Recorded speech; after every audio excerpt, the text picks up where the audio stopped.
Hey everybody, welcome to Pop Culture Philosophers. I'm Rockin Robbie Billups, and it's time for the weekly comic book review.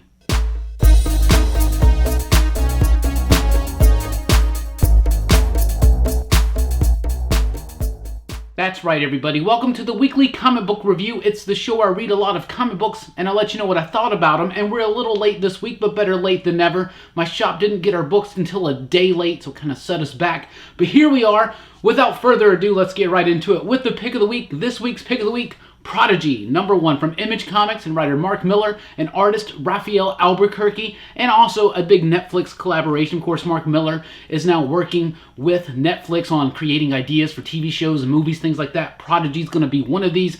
This is one of the best and most well-done issue ones from a Millar World book in a long time. I haven't really responded very well to most of Millar's work since Huck. I think Huck was the last one that I really liked. A lot of the times he just kind of reuses the same themes in most of the books, even though they have a different idea and a different idea and a different direction behind it. Still kind of has like thematically the same type stuff. Prodigy was exceptional. I really like this. A really cool character, a really cool world. It's basically a Renaissance man. This dude, Prodigy, I guess we can call him, can do anything. I think of this something like a modern day Buckaroo Banzai. So he can do crazy stunts. He can perform crazy surgery. He's incredibly ingenious. He's physically strong. He's absolutely a master at anything he tries to do. And the cool world that's built around in this, it's a very efficient first issue, really cool. But the highlight of the book is seriously Rafael Albuquerque's artwork. It is splendid, amazing layouts, a great sense of pace, a great sense of motion, and it is absolutely highlighted by the colors from Marcelo Mayalo. Absolutely amazing coloring in this book. It is absolutely gorgeous. It's rendered perfectly. It's got a great pace to it. Like I said, it's a very efficient and brisk first issue, but really encapsulates it really introduces the character,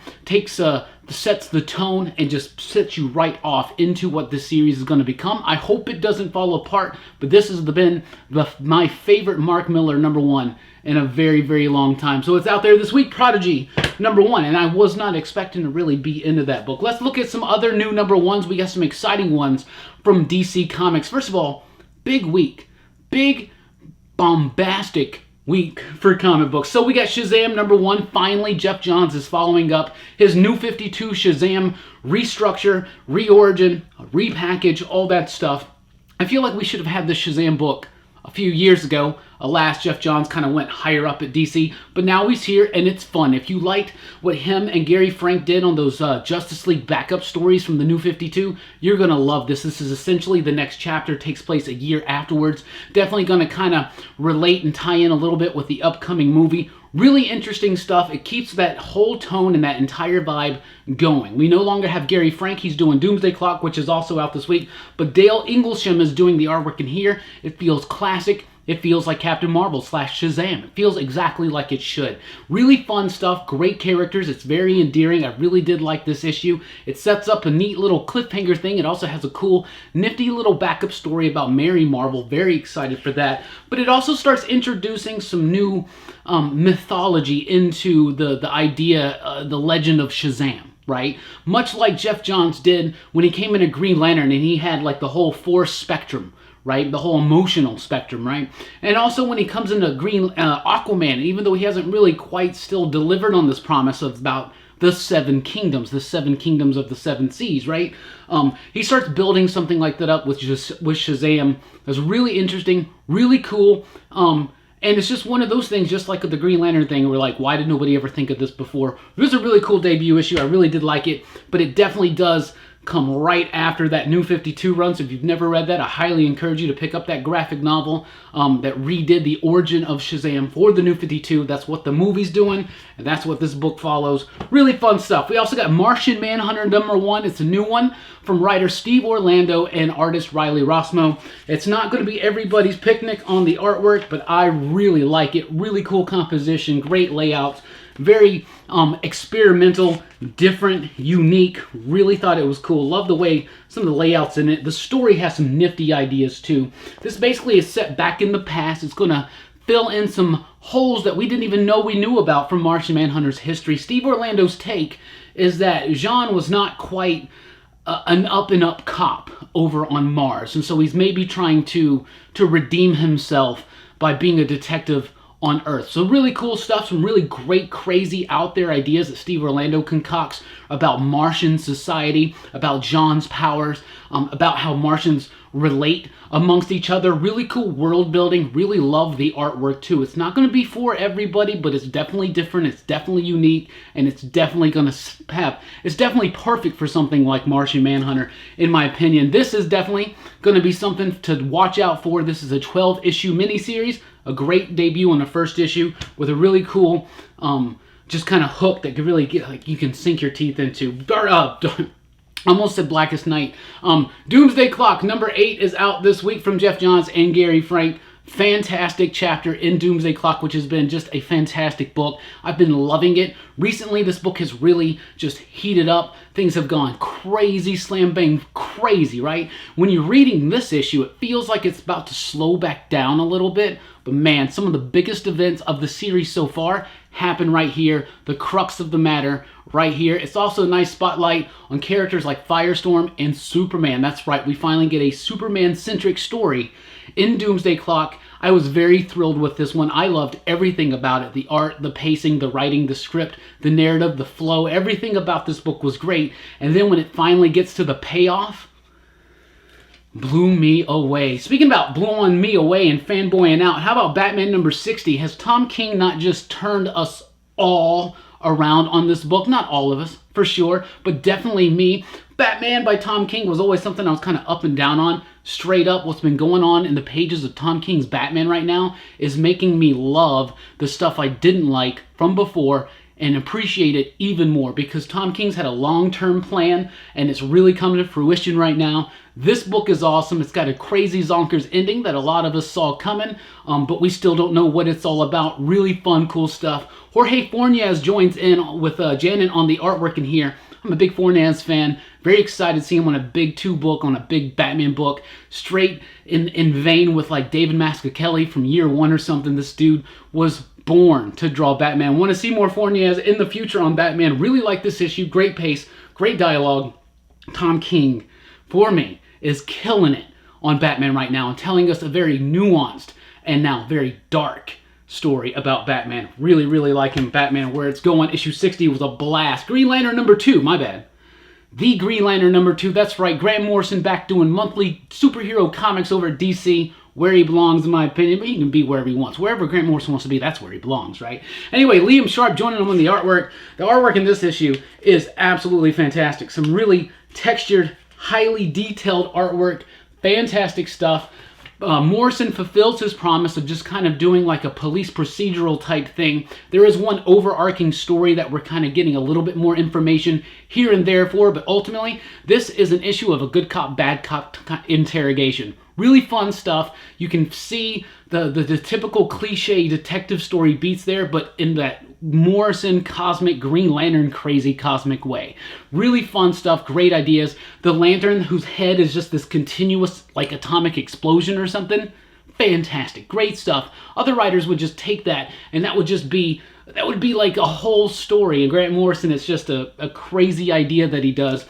Green Lantern is a book, especially when it deals with Green Lantern in space, is something that definitely should be filled with some bizarre, crazy ideas and illustrated by someone who can handle those bizarre and crazy ideas with panache. Absolutely sharp. Morrison killing it so far. 2 issues in to Green Lantern. I'm loving it. Lots of ideas, lots of craziness, and a really cool, simple story that you can just thread right through that.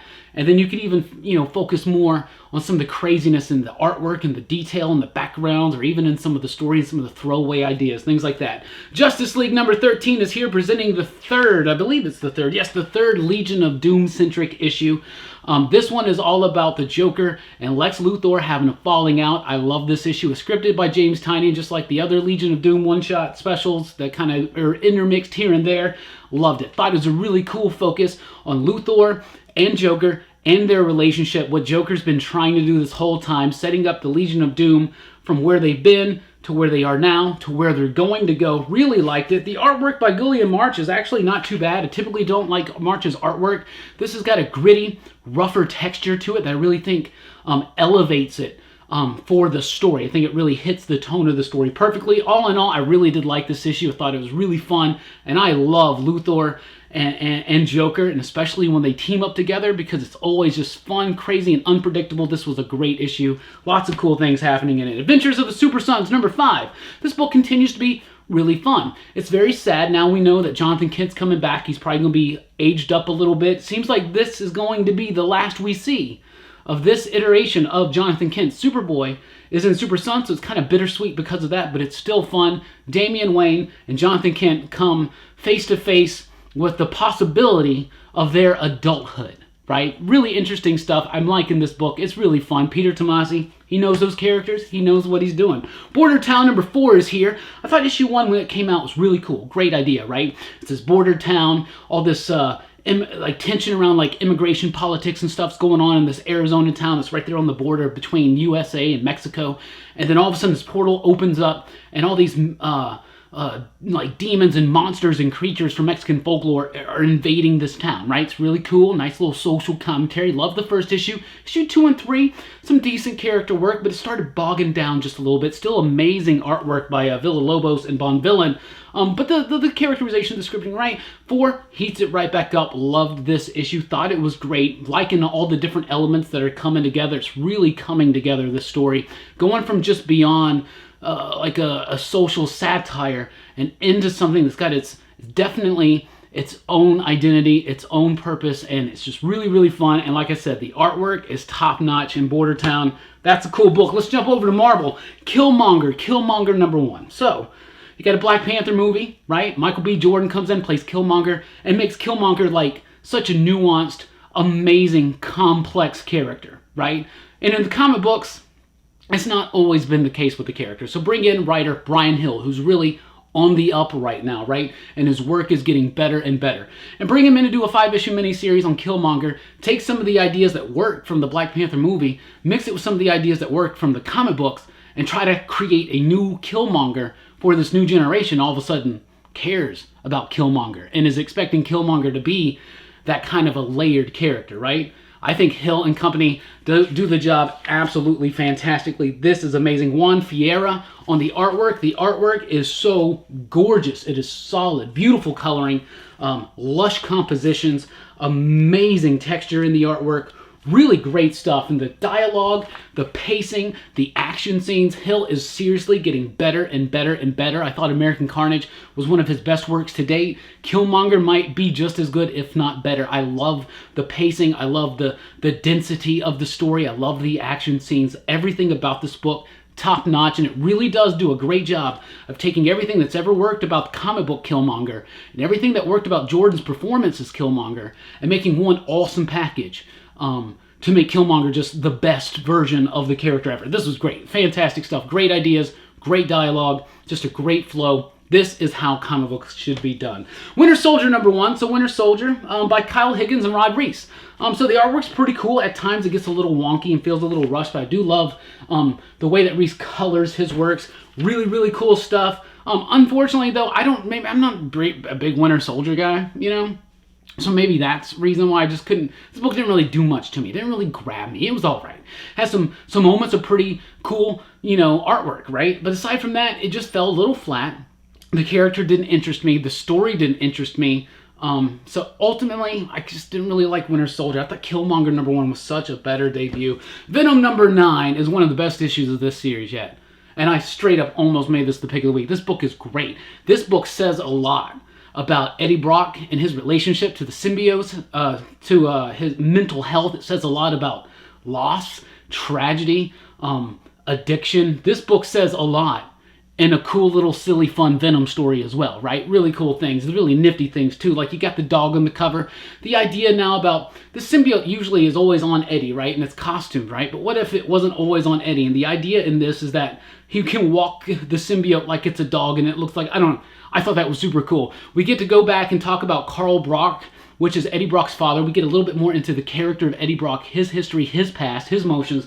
This book was so great. What Donny Cates did that was so exceptionally well in here is he did this awesome Venom story, which he's been doing, but he lays out this cool theme that speaks and resonates on an emotional level with the reader. Absolutely fantastic. Everybody's been through, in some form or another, what Eddie Brock is going through in here, and Cates has just nailed that feeling in the voice of Eddie Brock, and him missing and losing his symbiote and dealing with this addiction, if you will, this codependency. Really great stuff going on in this book thematically, and Ryan Stegman also being back on the artwork does not hurt some of the absolute best artwork of his career. It's amazing, it's deep, it's personal, it's Venom, and it's the best Venom comic book that ever has been. Immortal Hulk number 10 is out this week.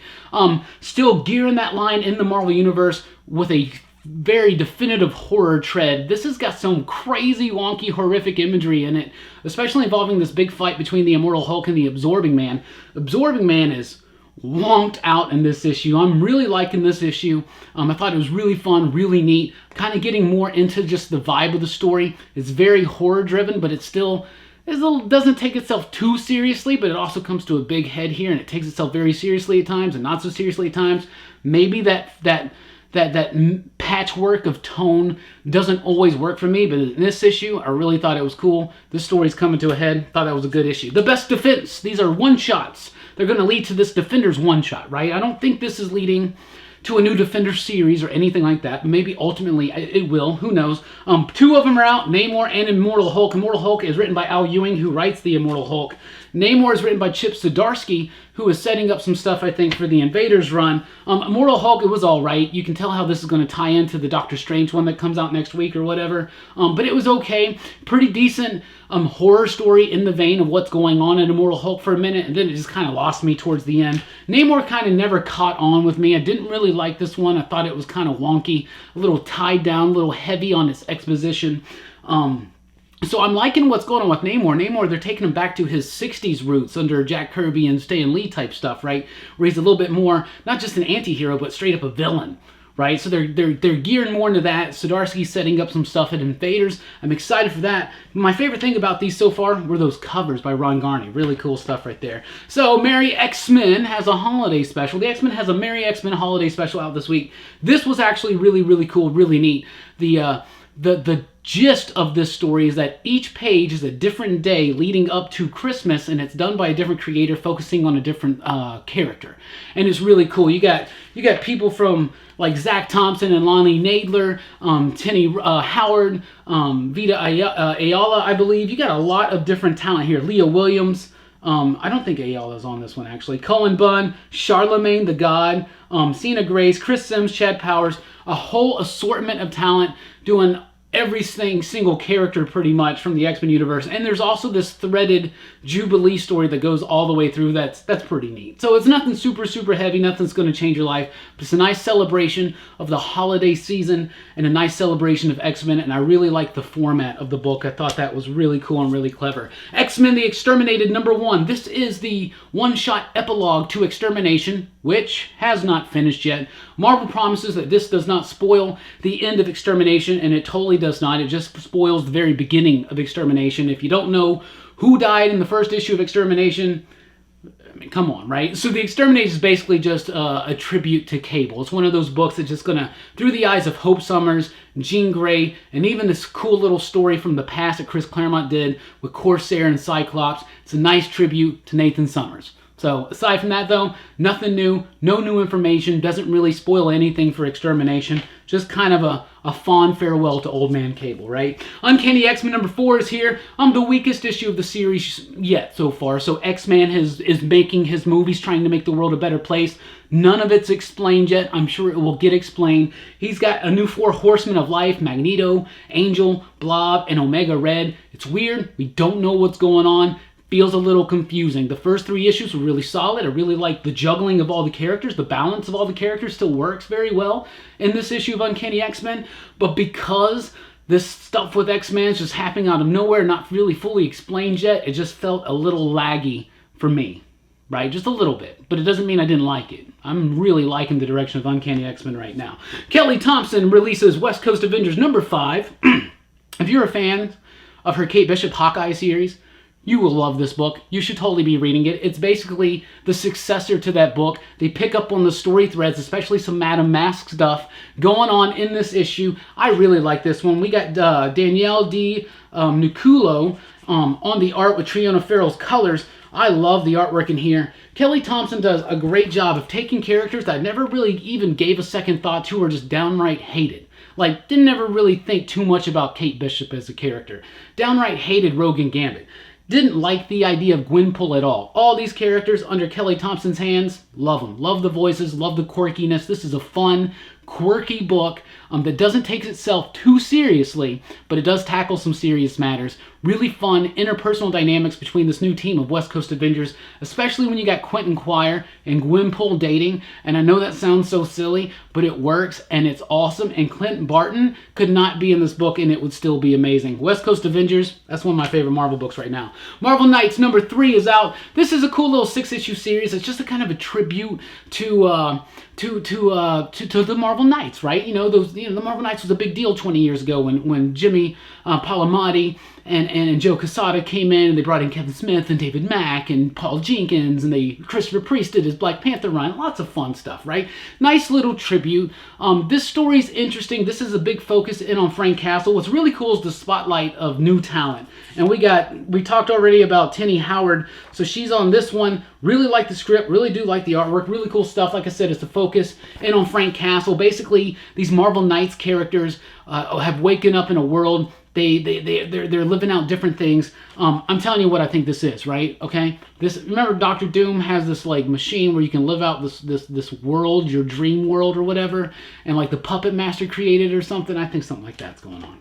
I don't know. That's what I think. Star Wars: Age of the Republic. So this is going to be a series of one-shots dealing with the time of the Republic and some of the best and most loved heroes and villains from that. So this is the Qui-Gon Jinn. It's a big spotlight on Qui-Gon Jinn. I hear that writer Jody Houser is kind of threading an overarching story through all these. You can't really pick up much on that here, but it's a nice little spotlight on Qui-Gon Jinn, someone who didn't really get too much of a spotlight in the movie series. The next one's going to be like Darth Maul, do a Mace Windu, a Jango Fett, and then they're going to do the Age of the Rebellion, and that's going to be from the original trilogy, and then they're going to do the Age of the Resistance, and that's from the newer set of movies. So it's a really cool series of one-shots focusing on different heroes and villains from the Star Wars saga that's supposedly supposed to loosely have like an overarching story or something, but it's a nice little spotlight. So if you're a big Liam Neeson fan, I mean, check it out, right? Let's jump over to Image Comics. They got Die #1. So this is not die as in die. It's die as in like a die, like you roll a die, like a collection of die is dice, right? So it's a really fun, cool book, especially if you're a fan of RPGing, of role-play gaming, Dungeons and Dragons and things like that. This is basically what if it was real? What if it was a little too real? Really cool setup to the story, really cool artwork. This is written by Kieran Gillen, and it's got artwork by, let me look in the back, artwork by Stephanie Hans, Clayton Cowles on the lettering. Really do like this. Great coloring right there. Really cool ideas. These friends, they set up, one of them sets up this RPG game that he claims to have invented. They got these crazy dice. They roll it, and then they disappear. And they're not seen for 2 years. They come back and they don't mention what happened, but they're one man short of their party. Now the book picks up like 20 years or so later, and they get a bloody die of their missing party member in the mail. They all have to gather back together and discuss what actually happened when they got zapped away to some real-life world of Dungeons and Dragons. Really cool idea, really cool execution, really neat characterization going on. Really thought this was a very solid debut. Die #1 from Image Comics out this week. Also from Image Comics is Self-Made #1. This one had a really cool concept by the time you made it to the end of it. The problem is I almost didn't make it to the end of it because the book kept just kind of like, it was one of those things where it kept flashing back in and on itself, and it got kind of a little confusing and disjointed feeling and a little muddy. But ultimately, when I got to the end of it, I thought it was a nifty, cool idea.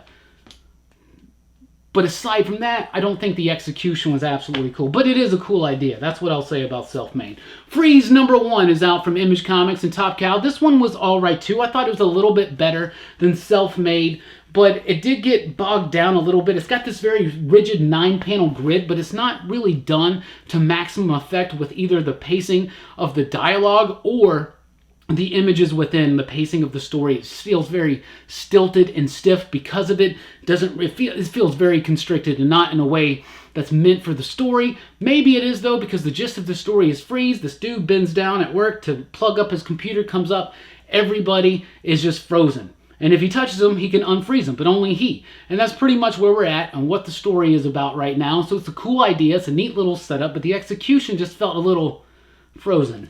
Anyway, LaGuardia is a new one from Burger Books over at Dark Horse Comics. This one was exceptionally cool. So basically, in the future, aliens want to come and visit Earth. And Nigeria is like the only country that's cool with this. So they allow the aliens to come and visit Earth, but they land in Nigeria and then they can go out to other places. LaGuardia Airport, for instance, is the only North American airport where the aliens can go over. So the story is about this Nigerian society that's a little bit more high-tech now because they have this exchange of information with the different alien races. And it's about this one woman who is going over to the United States, and she's smuggling in this like plant alien being. But really cool stuff. It's created by Nnedi Okorafor, I believe, a Hugo and Nebula Award winner, by the way.